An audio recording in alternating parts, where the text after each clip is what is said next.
Assalamualaikum warahmatullahi wabarakatuh. Perkenalkan, nama saya Dewi Puspitasari, mahasiswa Universitas Bengkulu, Fakultas Ilmu Sosial dan Ilmu Politik, Program Studi Kesejahteraan Sosial Angkatan 2018, kelas A, NPM D1A018061. Baiklah, untuk memenuhi tugas ujian akhir semester mata kuliah intervensi kelompok atau intervensi mezo, maka di sini saya akan membuat video mengenai bagaimana menjadi seorang fasilitator yang baik. Namun sebelum saya membagikan tips bagaimana menjadi seorang fasilitator yang baik, kita harus mengetahui terlebih dahulu apa definisi dari fasilitator itu sendiri. Jadi, fasilitator adalah seseorang yang membantu kelompok orang untuk memahami bersama mereka dan membantu mereka membuat rencana untuk mencapai tujuan tersebut tanpa mengambil posisi tertentu dalam satu diskusi.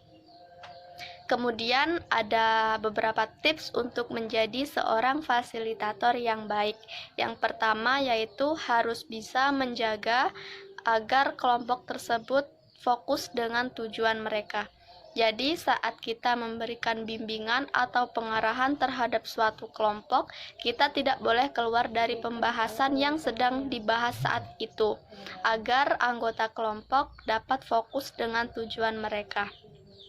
Kemudian membantu mereka menentukan arah yang akan mereka tempuh dan mencapai tujuan mereka. Jadi, saat kita memberikan bimbingan atau pengarahan, kita harus membantu kelompok tersebut untuk mencapai tujuannya serta memberikan pengarahan dalam proses pencapaian tujuan tersebut. Yang ketiga adalah lebih banyak mendengarkan daripada berbicara. Seorang fasilitator selain mempunyai kemampuan untuk melakukan komunikasi yang baik, juga harus mampu menjadi pendengar yang baik. Karena di sini maksud kita tidak untuk menggurui, tetapi memberikan kesempatan kepada anggota kelompok tersebut untuk mengembangkan pikiran dan mengemukakan pendapatnya. Selanjutnya, dapat menyesuaikan gaya belajar yang berbeda-beda. Dalam setiap kelompok mempunyai anggota dari masing-masing individu yang mempunyai karakteristik yang berbeda-beda. Oleh karena itu, kita harus bisa menyesuaikan sesuai dengan karakteristik dan keunikan masing-masing individu. Nah, selain itu, kemampuan akademik dan juga komunikasi yang baik juga penting.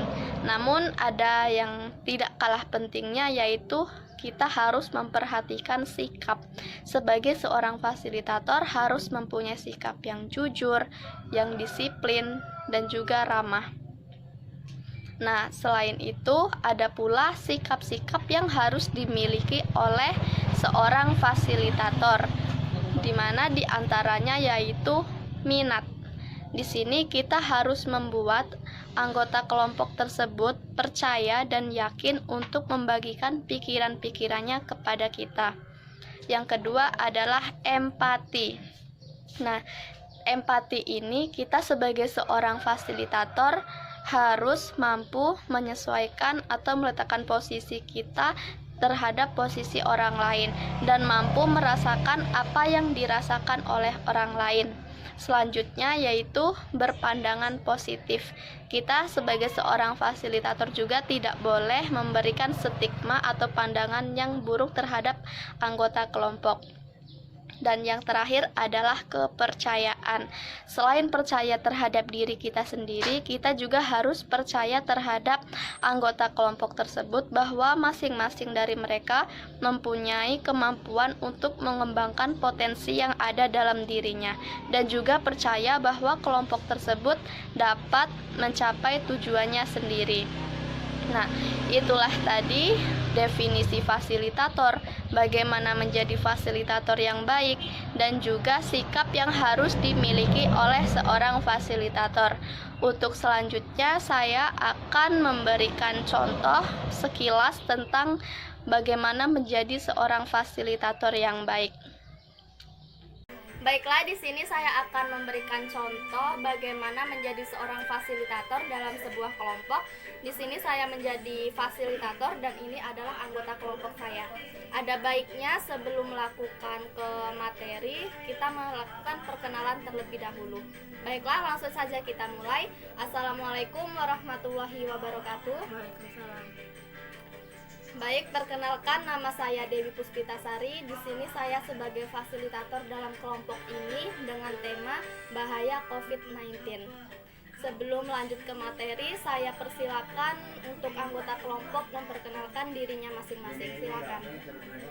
Baiklah, perkenalkan nama saya Yulia Rahmi, biasa dipanggil Yulia.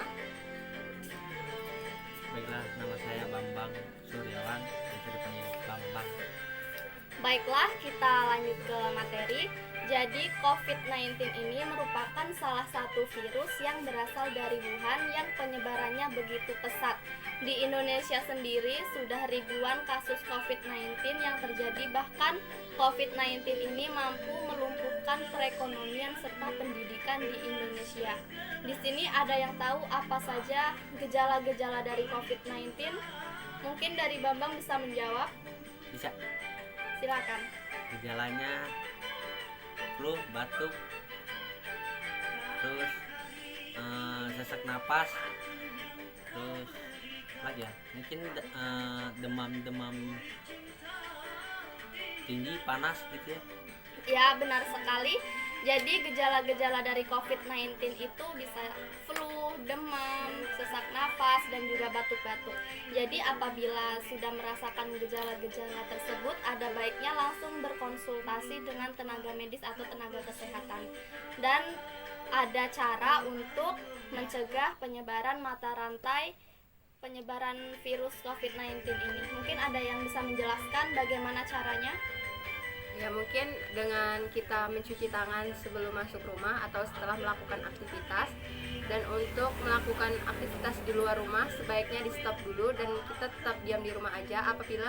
Apabila ada kegiatan ataupun sesuatu yang mendesak untuk kita keluar rumah, kita diwajibkan untuk mengenakan masker dan melakukan social distancing. Mungkin dengan cara itu dapat memutus rantai virus COVID-19 itu sendiri. Ya, benar sekali. Jadi itu tadi merupakan cara-cara untuk memutus penyebaran mata rantai COVID-19 ini, bisa dengan rajin cuci tangan, menerapkan hidup sehat, memakai masker saat keluar rumah, dan menjauhi kerumunan, serta melakukan social distancing. Nah, itu tadi sekilas contoh bagaimana menjadi seorang fasilitator dalam satu kelompok.